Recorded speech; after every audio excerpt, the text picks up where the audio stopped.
apa kabarnya kalian semua? Semoga selalu dalam keadaan baik ya. Amin. Di sini saya bersama rekan-rekan saya akan memaparkan bagaimana sih sistem pengendalian di perusahaan Indosat.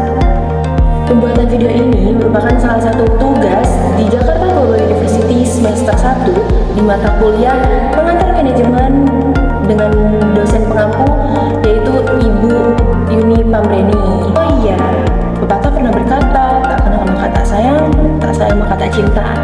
Sebelum kita masuk ke pembahasannya, izinkan saya dan bersama dengan teman-teman saya memperkenalkan diri ya.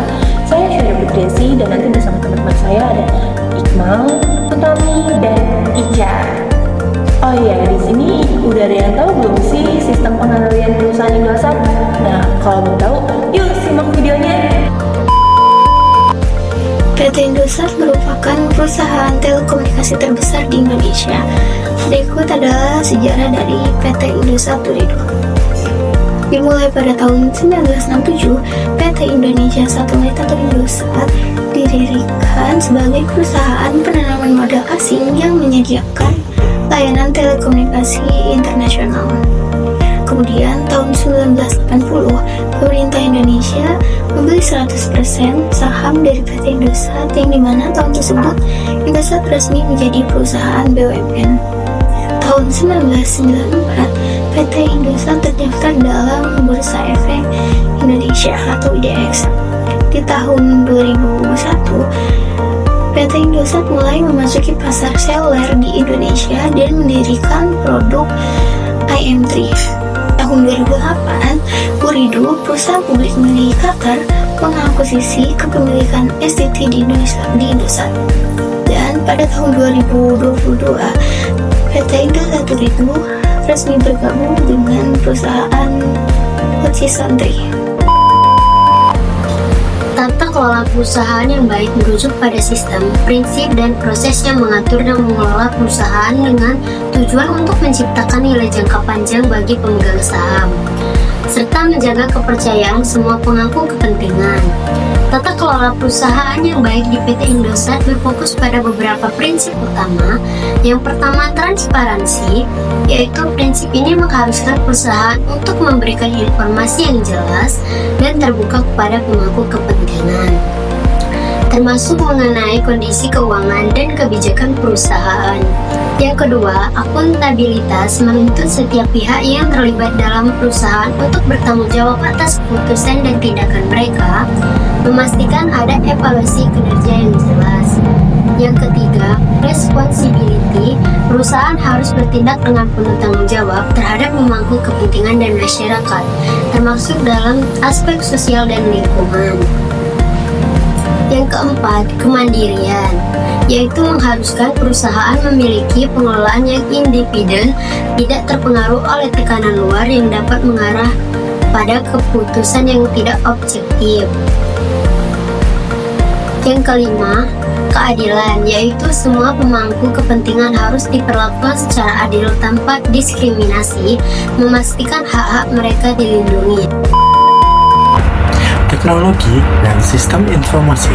1. Keamanan siber yang ada di PT Indosat menggunakan teknologi as-a-service untuk melindungi data pelanggan. Indosat memiliki tim security operational center yang bekerja selama 24 jam untuk memantau ancaman siber. Nah, yang kedua, sistem ERP atau Enterprise Resource Planning mengintegrasikan berbagai proses bisnis seperti pengelolaan sumber daya, manusia, keuangan, dan logistik untuk meningkatkan efisien. Nah, yang ketiga, otomatisasi layanan pelanggan. Indosat menggunakan chatbot berbasis AI dan layanan digital seperti M3 untuk meningkatkan pengalaman pelanggan. Manfaat sistem pengendalian bagi Indosat. Sistem pengendalian yang efektif sangat penting bagi PT Indosat dengan memastikan operasional perusahaan berjalan dengan efisien dan meminimalkan resiko yang mungkin terjadi. Berikut adalah beberapa manfaat dari sistem pengendalian bagi PT Indosat. Yang pertama, meningkatkan efisiensi operasional. Sistem pengendalian yang baik memastikan penggunaan sumber daya secara optimal dan mencegah pemborosan sehingga meningkatkan efisiensi. Yang kedua, meningkatkan meningkatkan kepercayaan publik, yaitu dengan pengendalian yang transparan. Publik akan lebih percaya terhadap integritas dan kinerja perusahaan. Yang ketiga, mematuhi regulasi, yaitu sistem pengendalian yang tepat, memastikan perusahaan mengikuti peraturan yang berlaku, mengurangi resiko pelanggaran hukum. Yang keempat, mencegah penyimpangan, yaitu pengendalian internal yang efektif dengan mencegah terjadinya tindakan kecurangan atau penyalahgunaan wewenang dalam perusahaan.